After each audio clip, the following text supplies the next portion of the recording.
राज्य सरकारना श्रम અને રોજગાર વિભાગ દ્વારા આયોજિત 15,000 શ્રમિકો માટે શ્રમિક બસેરાનું ખાતમુહૂર્ત અને પોર્ટલના શુભારંભ પ્રસંગે આપણી સૌની સાથે મંચ ઉપર ઉપસ્થિત મારા સાથી મંત્રી શ્રી બળવંતસિંહ રાજપૂત, શહેરના અધ્યક્ષ અને મારા સાથી ધારાસભ્ય શ્રી અમિતભાઈ, ધારાસભ્ય શ્રી જીતુભાઈ પટેલ, શ્રી અમિતભાઈ ઠાકર, श्रीमती दर्शनाबेन वाघेला, श्री अमूलभाई भट्ट, श्री हसमुखभाई पटेल, श्री दिनेशभाई कुशवाहा, श्री कौशिकभाई जैन, स्टेन्डिंग चेरमेन श्री देवांगभाई दाणी, पक्षना नेता श्री गौरांगभाई प्रजापति दंडक, श्रीमती शीतलबेन डागा, अधिक मुख्य सचिव श्री अंजुबेन शर्मा, श्रम आयुक्त श्री अनुपम आनंद, कलेक्टर श्री तथा उपस्थित अधिकारीगण, चूंटायेला जनप्रतिनिधि,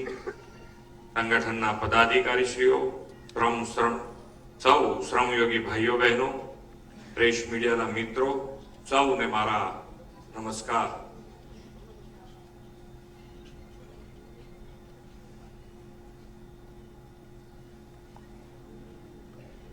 लाइन नहीं आ बोट गई मैं कोम पाछळ में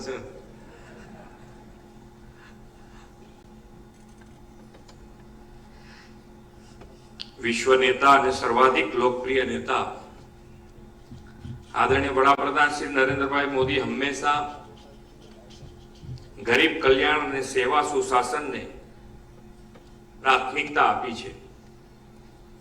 મોદી સરકારની દરેક યોજના કેન્દ્રમાં સામાન્ય માનવી ગરીબ વર્ગનો જ ખ્યાલ રાખવામાં આવે છે। આવા કરોડો સામાન્ય પરિવાર, શ્રમિકો, મજદૂરોના આશીર્વાદથી आदरणीय नरेंद्रभाई सतत त्रीजी वार वडाप्रधान तरीके देशनी सेवाओनी तक एमने मळी छे। देशना विकास माटे, प्रगति माटे परिश्रमनो परसेवो पाडता आपणा समाजना एवा बांधवो जेओ संगठित नहीं छूटाछवाया व्यवसायोमां रोकायेला छे अने छतां देशनी प्रगतिनो आधार छे एवा श्रमिकोने कल्याण योजनानो लाभ आपवो ए सरकारનું દાયિત્વ બને છે। આદરણીય વડાપ્રધાન શ્રી દેશના વિકાસમાં શ્રમિકોના યોગદાનનો મહિમા કરતા શ્રમેવ જયતે સૂત્ર આપીને શ્રમિકોના પરિશ્રમને પારસમણી કહ્યા છે। ભારતીય જનતા પાર્ટીની કેન્દ્રની સરકાર હોય કે રાજ્યની સરકાર હોય, પંડિત દીનદયાલજીના હર હાથ કો કામ હર કામ का सम्मानના મંત્ર સાથે श्रमिक कल्याण माटे प्रतिबद्ध छे। गुजरात देशનું ग्रोथ एंजिन बन्યું છે, તેમાં બાંધકામ શ્રમિકોનો ફાળો પણ અમૂલ્ય છે। મોટા બિલ્ડિંગ, ભવ્ય ઇમારતો, ઇન્ફ્રાસ્ટ્રક્ચર ઉદ્યોગ માટે ફેક્ટરીઝ, દરેક નિર્માણ ક્ષેત્રના પાયામાં શ્રમિકોનો પરસેવો રહેલો છે અને સંગઠનનું સૂત્ર છે પથ અંત્યોદય, પ્રાણ અંત્યોદય અને લક્ષ્ય અંત્યોદય। આવી માળખાકીય સુવિધાઓ, ઇમારતો, મકાનો, પ્લાન્ટ્સ વગેરે ઉભા કરવામાં પોતાનો પરસેવોનું સિંચન કરતા બાંધકામ શ્રમિક યોગીઓને નવતર ભેટ આપવાનું સૌભાગ્ય આજે મને પ્રાપ્ત થયું છે। આ એવા શ્રમયોગીઓ છે કે જે મોટી ઇમારતો ઊભી કરે છે પણ પોતે આશ્રય સ્થાન વિહોણા છે। જેનું કોઈ નહીં તેના આદરણીય નરેન્દ્રભાઈ મોદી એ વાતને સાકાર કરતા ગુજરાતમાં આપણે તેમના માર્ગદર્શનમાં આવા અસંગઠિત શ્રમિકોને મૂળભૂત સુવિધા સાથે કામ ચલાવો આવા શ્રમિક બસેરા યોજનાથી આપવાના છે। અમદાવાદ, ગાંધીનગર, વડોદરા અને રાજકોટ આવા 17 શ્રમિક બસેરા નિર્માણ થશે। રાજ્ય સરકાર શ્રમિકો માટે આહાર, આરોગ્ય, આવાસ અને આવક ઉપલબ્ધ કરાવીને તેમના જીવન ધોરણના પાયા મજબૂત કરવા પ્રયત્નરત છે। ઢાળ, તાપ, વરસાદમાં કામ કરતા બાંધકામ ક્ષેત્રના શ્રમયોગીની વિશેષ ચિંતા શ્રી નરેન્દ્રભાઈ મોદી સાહેબે કરી છે। રાજ્યમાં બાંધકામ શ્રમિકોના આવાસ સાથે આહાર મળે તેવી વ્યવસ્થા પણ શ્રમિક અન્નપૂર્ણા યોજના દ્વારા વડાપ્રધાનશ્રીના માર્ગદર્શનમાં વિકસાવી છે। શ્રમિકોને 5 રૂપિયામાં ના રાહત દરે સ્વાસ્થ્યપ્રદ ભોજન ઉપલબ્ધ કરાવવા માટે રાજ્યમાં લગભગ 290 થી વધુ ભોજન કેન્દ્રો પરથી 2,54,00,000 ભોજન વિતરણ થયું છે. વડાપ્રધાનશ્રીએ કોરોના મહામારીના કપરા કાળમાં દેશમાં કોઈ ગરીબ ભૂખ્યા પેટે સૂવે નહીં તેની ચિંતા કરીને પ્રધાનમંત્રી ગરીબ કલ્યાણ અન્ન યોજના શરૂ કરાવી છે. તેનો લાભ પણ આપણે અસંગઠિત ક્ષેત્રના કામદારોને આપીએ છીએ. દેશમાં જીડીપીમાં અડધો ભાગ અસંગઠિત ક્ષેત્રના 42 કરોડ શ્રમયોગીના પરસેવો અને કઠોળ પરિશ્રમનો છે. 60 વર્ષની વયે આવા શ્રમિક પહોંચે અને વયને કારણે કામકાજ કરવા શક્તિમાન બને તો પણ તેમને દર મહિને 3,000 રૂપિયા જેવી પેન્શનની રકમ મળે છે. શ્રમિકો પોતાના જ પેન્શન પર સન્માનથી નિર્વાહ કરી શકે એવી કલ્યાણ યોજના પીએમ શ્રમયોગી માનધન યોજના આપણા નરેન્દ્રભાઈએ શ્રમિકોને ભેટ આપી છે. ગુજરાતમાં 3,10,000 ને આ માનધન યોજનાનું કવચ મળ્યું છે. ગુજરાતમાં આવા અસંગઠિત ક્ષેત્રના 2 કરોડ જેટલા પરિવાર શ્રમિકોને 21 જેટલી કલ્યાણ યોજનાના લાભ સામે ચાલીને સરકારે શ્રમિક કલ્યાણ મેળા ધન્વંતરી આરોગ્ય રથથી આપ્યા છે. બાંધકામ શ્રમિક કલ્યાણ બોર્ડ મારફતે પ્રસૂતિ સહાય યોજના, મુખ્યમંત્રી ભાગ્યલક્ષ્મી બોન્ડ યોજના, શિક્ષણ સહાય યોજના, હોસ્ટેલ સહાય યોજના, પ્રધાનમંત્રી જીવન જ્યોતિ વીમા યોજના વગેરે સહિતની યોજનાઓનો પણ અમલમાં મૂકી છે. આવાસ આહાર સાથે અસંગઠિત ક્ષેત્રના શ્રમિકોના આરોગ્યની પણ ચિંતા વડાપ્રધાનશ્રીએ કરી છે. બાંધકામ શ્રમિકો તથા તેના પરિવારજનો માટે આરોગ્ય સંભાળની સેવાઓના કેશલેસ લાભ માટે પ્રધાનમંત્રી જન આરોગ્યના અંતર્ગત જોગવાઈ કરવામાં આવી છે. વડાપ્રધાન શ્રી નરેન્દ્રભાઈ વિકસિત ભારતના નિર્માણનો સંકલ્પ 3.0 સરકારમાં સાકાર કરવા નિર્ધાર કર્યો છે. ગુજરાત તો તેમના દરેક સંકલ્પને પાર પાડવામાં અગ્રેસર રહેલું રાજ્ય છે. વિકસિત ભારત માટે વિકસિત ગુજરાતનું નિર્માણ આપ સૌના પરિશ્રમ અને પરસેવાના યોગદાન અને સરકાર સમાજના સહયોગથી કરીશું એવા વિશ્વાસ સાથે વિરમું છું. ભારત માતા કી જય. વંદે માતરમ. જય જય ગરવી. ખૂબ ખૂબ આભાર માનનીય મુખ્યમંત્રી શ્રી આપના આ પ્રેરણાદાયી ઉદ્બોધન માટે. અને હવે આજના કાર્યક્રમમાં સમય છે શ્રમયોગીઓને વિવિધ યોજનાના લાભ વિતરણનો.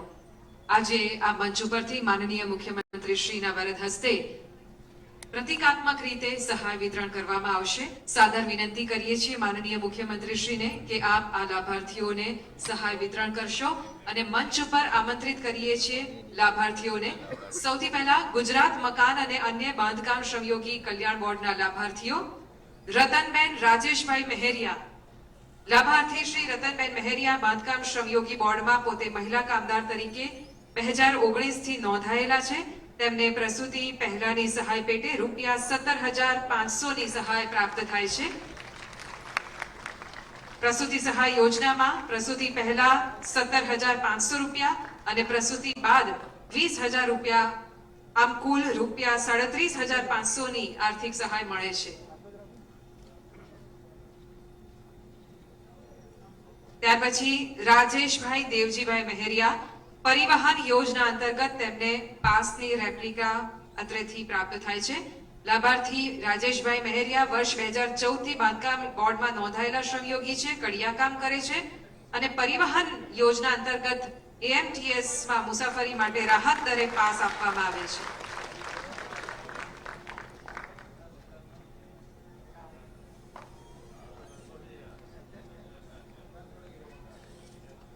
સુરેશભાઈ પ્રભુભાઈ પ્રજાપતિ તેમને પણ પરિવહન યોજના અંતર્ગત પાસની રેપ્લિકા પ્રાપ્ત થાય છે. સુરેશભાઈ વેલ્ડિંગનું કામ કરે છે અને 2023 થી નોંધાયેલા શ્રમયોગી છે. તેઓ નરોડા ખાતે રહે છે. AMTS નો પાસ. ત્યાર પછી હિત મહેન્દ્રભાઈ મેઘાણી. લાભાર્થી મહેન્દ્રભાઈ મેઘાણી વર્ષોથી ટાઇલ્સ ફિટિંગનું કામ કરે છે અને તેમના પુત્ર હિતને BEIT ના અભ્યાસ માટે રૂપિયા 50,000 ની શિક્ષણ સહાય આપવામાં આવે છે. વિદ્યાર્થી institute of technology and research centre Kalol ખાતે અભ્યાસ કરે છે.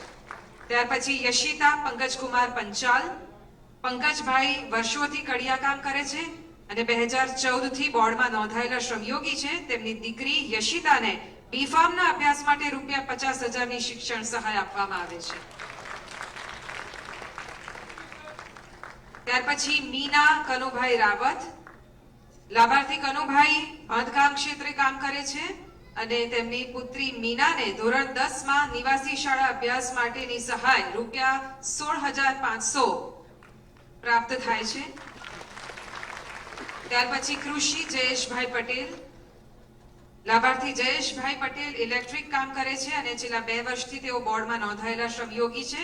તેમની દીકરી કૃષિને ધોરણ 12 માં નિવાસી શાળામાં અભ્યાસ માટેની સહાય રૂપિયા 16,500 પ્રાપ્ત થાય છે.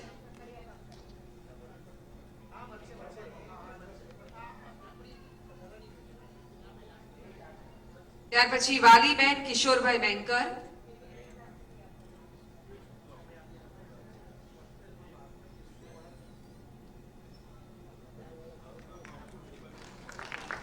શિક્ષણ, આરોગ્ય, આવાસ આ બધા જ પ્રકારની સહાય યોજનાઓ અમલમાં છે.